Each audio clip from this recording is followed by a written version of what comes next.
Yep. There it goes. All right, everybody. Welcome to Life Elevated. Today I'm interviewing the amazing Sabin Karma. Hi, Sabin. How are you? I'm doing great. How about you? I'm doing amazing. Just trying to stay warm up here in the frigid weather. But other than that, amazing. Amazing. So tell us a little bit about yourself. I know that you are an identical quadruplet boy. How was that growing up? Great question. I'll try and give you the Cliff Notes version. Okay. So as an identical quadruplet boy, it's a 1 in 600 million chance of birth. And so, what comes with that is a lot of really great things, like having best friends. Yes. But one of the huge challenges that nobody sees is that we got so much attention, like celebrity-like attention. We were like national celebrities. We were popular in elementary school. And what it did to, a child is it really messed with our sense of identity. We thought Mm-hmm. that, what I internalized over time is I'm only worthy for looking like my brothers. I only am worthy for my looks. And in conjunction with my brothers, I don't have worth as an individual. People don't even call me by my first name. Everyone said, hey, Karma, but no one said Sabin, or they say Sabin and point to Lenin. Right. And so, as great as it was at times, and I think a lot of people, like on the exterior, it looks like, I remember, I'll never forget one kid, his name was Brandon, in elementary school, said, you guys have the perfect life. And I'll never forget it, because it couldn't be further from the truth. Mm-hmm. And so it's really, although it has its ups and downs, just like any other life. And what I really want to show people is if all that attention, just like people on social media that have all these followers, if I struggle and have challenges that come with this thing that looks so good on the outside, then everybody you look up to that you're pedestalizing has the exact same challenges and the exact same, and those, they all struggle with things. And people might know that intellectually, but people don't live like that. They live like, if only I had what this person had, then I'd be happy. And so my Mm-hmm. quadruplet background has really fueled kind of that impact that I ultimately want to have on the world. And people probably looked at like all four of you guys as the same. So like individualizing yourself was probably Yes. a little bit difficult as well. I could kind of see how that would happen too, but people don't look at it that way. They're like, "Oh my gosh, there's four of you." Exactly. And you'd be surprised. The attention gets actually annoying when it's the same questions over and over again. But yeah, it's been a crisis that I think I've just recently began to really resolve between what part of me is my collective identity and where do I find myself as an individual. And so for the longest time, I was one extreme. I'm going to be an individual. I don't want to be near my brothers. I'm going to go to college separate from them. I'm going to act better than all of them. And then I really started to miss my brothers. And so I actually transferred schools with one of my brothers. It's a fine balance that I'm still Mhm. working through. But at the end of the day, I think when the deeper I go inside of myself and they go inside of themselves, the more we find just how radically different we actually are in terms of our personality and character. Yeah, that's awesome because I can see everybody's different. Everybody is absolutely different. So you have this huge purpose, really big purpose to empower. Do you have a? It's a billion lives to live Yes. their truest self. So tell me a little bit more about that and how this purpose came about because I think we got a Yeah. little hint into Yeah. it. So first of all, I have a mentor outside of the Inside Out Institute who was pushing me on this for months now. It's been months in the making, and really going deep. And she said, what did she say? She said, if you set it anywhere below 1 billion lives, I would have told you you have to set it higher. She really pushes me and she really believes in me. Um, and I want to, I really think about, because I'm only 23, what do I want my life to look like 50 years from now? That's a long Hmm. time if I stay the course. So for me, again, as a quadruplet, I internalized I wasn't worthy as an individual. What did I do? What most people do. I looked for external goals to fill internal holes. If I appear perfect in the eyes of everyone else, then I'll be unique, then I'll be special. It Yep. wasn't until I had two really deep moments of suffering that I was forced to wake up and transform myself into somebody who finally got a perspective shift on, if I wanted to be unique, I'm never going to find my uniqueness by comparing to others in the outside world, because that's a relative scale and I'll always lose. But if I go deeper inside of myself, I can touch that part of me that's so deep at my soul level. And once I touch that, I believe that that's where I'm a unique expression of the divine or the universe and God. And that's what makes me unique. That's what makes me different from my brothers. And so Yeah. that's why Inside Out was so perfect for me. And that name drew me in. Wow, transform on the inside. That's how you find who you're meant to be. And then you radiate that out to the world. So my goal is the deeper I dig into myself, the more I can radiate that out, and the more I can inspire others to find their most authentic selves. And then they pay that forward. And I really see that as a ripple effect. So ultimately, a world is created where we're free of judgment and comparison, because those two things are rooted in the self. When you judge yourself and you're comparing yourself to others, you're going to compare others to you and judge others. And so if you can really find your authentic self and your truest self and love that self, then you simultaneously provide a safe space for everyone else to do the same. So that's kind of the world I envision, because, oh my God, it makes me so mad when people appear like they have it all. I know they're suffering deeply, but they won't show it. They won't admit it. They'll defend that identity like hell. And I know because I was there. And it's a silent suffering because everyone thinks you have it made. I know this from experience. Everyone says you're confident and you feel like a fraud, and you don't feel that way. And it kills me, and it's killed me for the longest time on the inside. And I just don't want anybody to suffer like that anymore. No, it's the hardest thing too, because I went through that a little bit before Inside Out Institute. Everybody's like, you're so confident, you've got it all together, and I'm like, oh my goodness, I'm the biggest mess out there. I don't have it together. But hearing people talk about that, but not understanding your internal struggles is so huge. So when you can like dive deep into those and really get rid of them, is amazing. Yeah, totally agree. Yeah, and I think we were talking about this earlier about lives and how I didn't really like them at all before. Right. And how I was like, but everyone's like, you're just so confident and it comes naturally for you. I'm like, but it really doesn't. It was a poop your pants situation. Where See, that's real. That's what people want to hear. That's what I'm all about. Real. It's authentic. Scared to death. Scared to death, shaking, shivering. On my first live when I was with my coach, Kimberly Houseman, I was losing my breath. It was the hardest thing, but like, you can get better. You can learn, just like you can learn to love something like lives like you have, you can learn to love your real self, even if you start out being scared to death of your real self. I mean, that's why you appear perfect. It's because you're scared to face your real self. You don't think it's worthy of love and attention, probably because it was met with rejection when you were younger. But you can actually learn to love this person and then radiate it out. And what's the most beautiful thing about that is then you're loved for who you truly are and not loved for who you pretend to be. I think Todd Cahill put it great in his book, You Versus You. It's the worst feeling when everyone loves you and you feel like a fake. It's a really shitty feeling, and you can get that, but it's not real love. It's not unconditional, because as soon as you're real self, now people are like, well, that's not you, even though it is you. So when you become the most authentic version of yourself and love that self, you become a magnet for unconditional love for who you really are. And I like to use the term boldly authentic, not just authentic, because when you're authentic, it's polarizing. And what I mean by that is it pushes the wrong people away. And if you're not bold and willing to stand in that, that's going to make you think, well, maybe I shouldn't be authentic, and you'll go back. But it draws the people so close to you who are meant to be in your life. And so it all works together for your good. And then you find yourself, like I did at the IOI Mastermind, with more unconditional love and support than I've ever felt in my life. Yes. Yeah. And it's hard when you don't live your true self. And you do. One of the biggest things I found, like when I was being authentic, and it scared me going into that, because it was like, I'm so vulnerable to the people around me. And even now, using like the emotion code, body code, and really releasing those things that were preventing me from being authentic. Some of my friends now, they're like, that's not who you are. That's not you at all. Exactly. I'm like, but this is really me. This is me. This is who I am. And this is, my deep self. This is me. And some of them have met me with some rejection, and they're like, nope, not you. Right. And so it's crazy, because you shrink back and you get a little scared.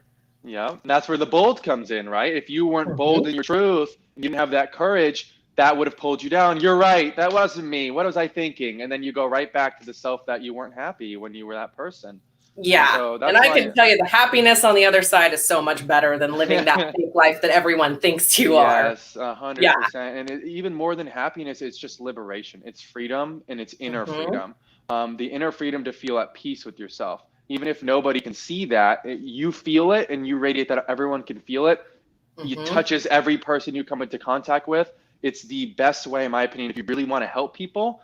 You do all that work yourself and shine that out. You're going to help people exactly the way you were called to help them. Absolutely. Yes, absolutely. And I was going to ask you a question about the Inside Out Institute, but I think you kind of answered that for us about what drew you there and becoming a transformational leadership coach. I think you answered that perfectly. We didn't even have to touch on it, but I did want to switch gears just a little bit here and talk about your health journey, because I noticed that you were doing like a group Whole30 program. So what led you to do this? Yeah, great question. So first, I'll preface it by saying I'm actually only on the second day. I was a late starter. I enjoyed my Super Bowl. I had nachos and stuff, and I had an emotionally taxing week last week, so I wasn't able to get on it. But for me, I set a goal to be a lot healthier in 90 days, and that was 90 days ago. And I forgot about it, and I got to 90 days, and I'm like, I eat healthy on a 7 out of 10. I'm in good shape. I work out. I eat pretty healthy. But I had this feeling that I wasn't feeling as good as I should be. And at the end of the day, I believe a health and fitness journey, if you want it to be sustainable and you want to be truly happy, it's all about how you feel on the inside. I was eating, things like white bread and one too many desserts, and in the name of bulking and getting bigger, but it wasn't making me feel good. And so I came across this from Monet. And it just drew me in, not because I want to look better or lose weight. I can care less about that. But I just want to feel better, because when I feel better, there's so many tenets to transformation. Really, on the inside, it begins with, 4 things that are in your control, right? It's physical, intellectual, mental, emotional, and spiritual. Physical is so important, though. If you're not taking care of your body, because the body, influences the mind and vice versa, you're not going to be able to do any of those other things, and you're not really going to be able to have the kind of impact that you want to have while feeling the way you really want to. So just eating whole foods, it's the foundation. That and working out is the foundation for everything that I do in my life.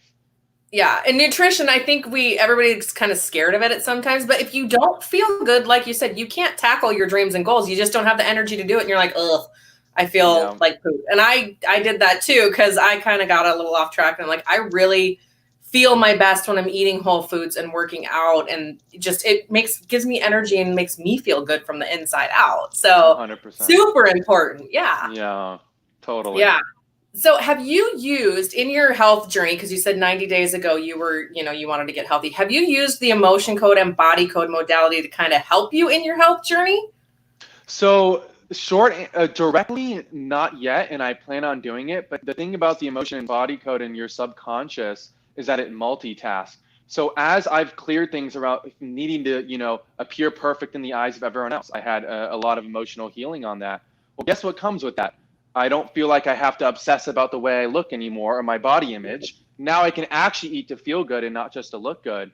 Or if I do the session on loving myself more unconditionally, okay, now again, I can eat what's actually good for me. I feel worthy enough and I love myself enough to eat as healthy as possible. And so while I haven't tackled anything directly, I do believe that underneath, everyone's health and fitness journey, again, is underneath the physical is emotional, spiritual, and mental things. And energy healing really tackles a lot of those things. And so if you can get some of that healing, you will find yourself in a position where it just becomes easier to make the right choices for yourself.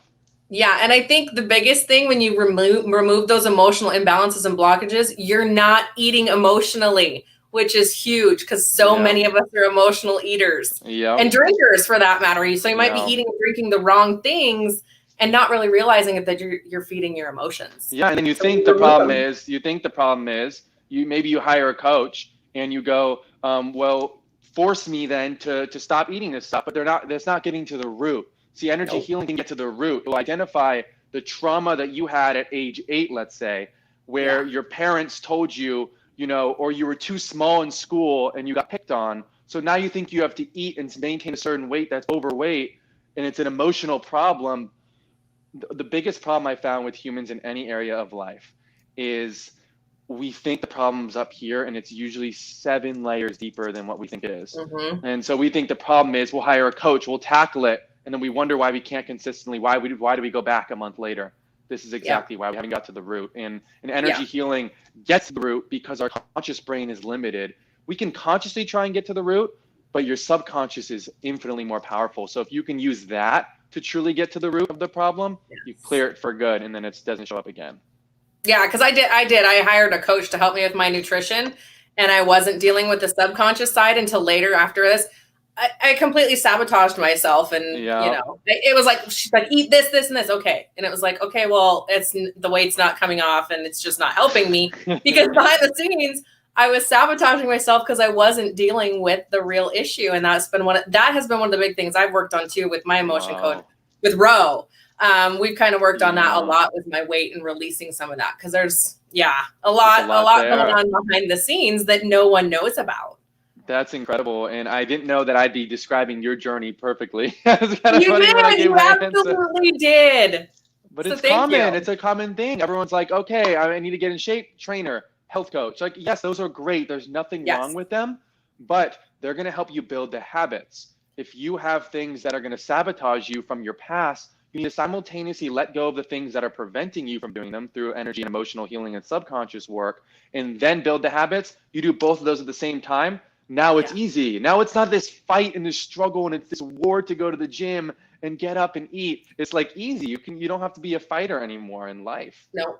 And it's like, if you want to enjoy that little treat, you enjoy that little treat. You don't feel guilty. Exactly. I think the crazy thing, because they make you feel so guilty. Oh my gosh, do not touch that. Don't do it. And it's like, but I really want it right now. Yeah. It's just not spreading good energy not putting good energy out there when you do that. And it does not work in the long run. Absolutely not. So we were talking a little bit before. You'd sent me a message that you were helping develop a fitness code to dive deeper into the subconscious of health and fitness. So do you want to talk a little bit about that and how that's coming along? Yeah. So for the emotion and body code modalities, for those of you who don't know, is created by Discover Healing. They have two programs called the Abundance Guide and the Relationship Resonating Program, which I'll back up. So Tony Robbins says that life, the quality of your life is determined by the questions you ask. And I believe that's consciously and subconsciously. And so in terms of, the Abundance Guide and Relationship Resonating Program, they really let you, they are basically ways to go deeper into your subconscious by asking really deep, powerful questions that you wouldn't think of normally. And then you can release the energies related to those questions. So I was in meditation one day, and I've struggled with body image and health. And so it just, something came to me. Why isn't there one for fitness? So I reached out to, the chief healing officer of Inside Out Institute, Emmanuel Zavaios, and he gave me some sample. He said, come up with the top 20 questions. And again, I'm all about, it's great to ask the question, what is preventing me from going, having motivation to go to the gym? That's great. But I want to go deeper. And I'll give the example. Do I love myself unconditionally? You can test the percentage at that. I think I was 32% out of 100.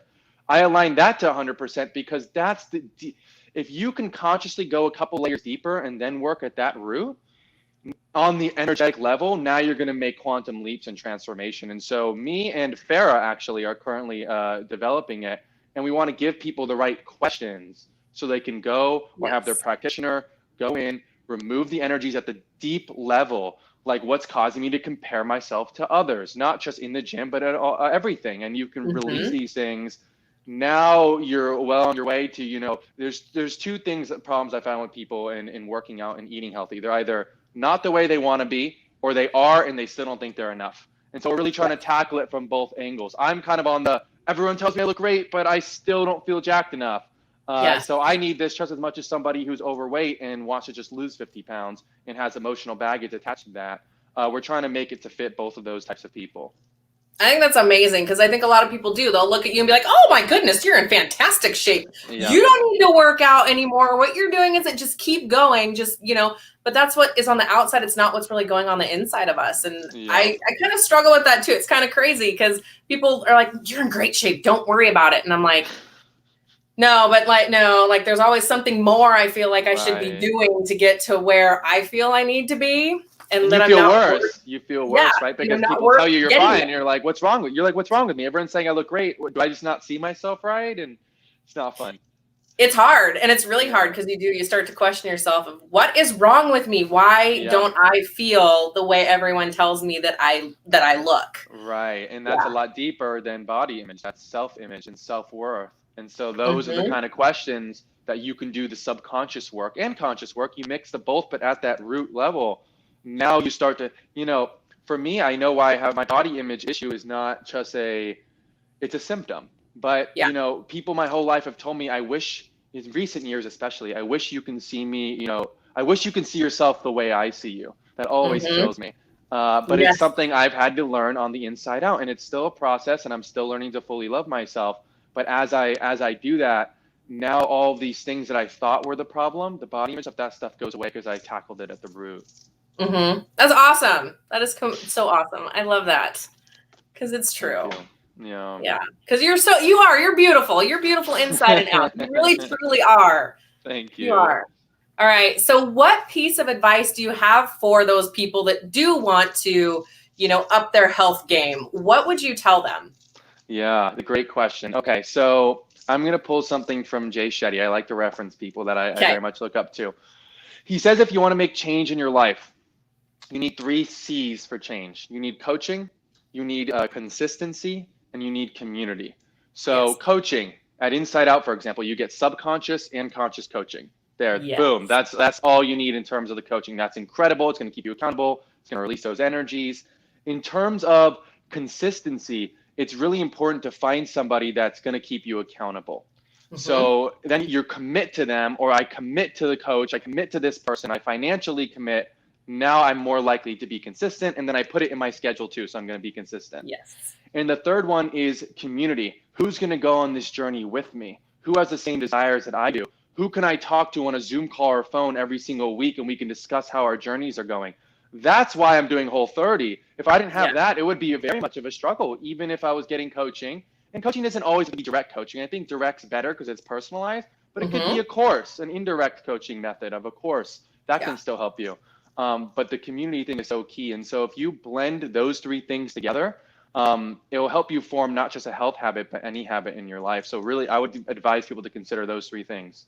Yes, that's awesome because we need them. We definitely need them. I think community is probably one of the biggest ones too because they're your support system. You know, and they're probably going through a lot of the struggles you're going through. So being able to reach out and ask for help and be like, hey, I'm going through this issue. Are you finding it the same way? Or, you know, is there something you're doing to kind of work around this issue? I think that's absolutely amazing. You're 100% right, because humans fundamentally want to be heard and related to. They want to know that they're not alone in the struggle before you go and solve their problems. That's, you know what I mean? And so to have that community that they can feel related to and like they're not alone helps them come out of that so much easier. Absolutely. All right. And finally, where can we find you? Where can everybody go find you on social media? Yeah. So, you know, if you asked me a week ago, I would have said just, you know, Facebook. But I recently had a video today on Instagram where I will be running the Instagram channel that was once the Karma Quad Instagram channel. And there's a 60-second video if anyone wants to check it out on why I'm doing that. And I'm going to start up YouTube again. So the YouTube is Karma Quads right now. It's going to be King Karma, which is my brand name. And that's because my name Sabin actually means king of the world, which is kind of funny. Found that out. I love that. You can find me Instagram, Sabin Karma, or King S Karma is my username. And then you can also find me here on Facebook. Awesome. I love it, Sabin. Thank you so much for being here. You have been an absolute pleasure. Is there anything else you want to add before I let you go? Man, let me think. Anything on your heart you want to share with us? I guess, the last thing I would just want to say and to leave people with is, you know, I want to challenge people for any area of their life, whether it's health or beyond. If you can do one thing, you know, almost every problem, and I don't want to say every problem, almost every problem, 95% of problems we think are outside of us are actually inside of us. And so I just want to challenge people to ask the question why. Get a journal out, say, this is my problem. Let's say I don't go to the gym enough. I'm not motivated. Well, then why? Answer that. Why again? Answer that. I dare you to go 7 layers deep, get emotional. When you have that deep reason, I guarantee you're going to be able to change a habit and you're going to be able to change your life. So I'm so much about challenging people to go deeper than they've ever gone, because that's the only way they're going to have a real breakthrough, and that breakthrough is going to last. So that's, Awesome. Well, I'm going to go do that now on the things that are challenging me, and I'm going to get back to you and let you know how it's going. But yeah, absolutely awesome. Thank you, Sabin. This has been fun. Of course. Thank you. It's been amazing. All right. Well, thanks guys for tuning in. Until next time, have a happy and safe Tuesday. Bye.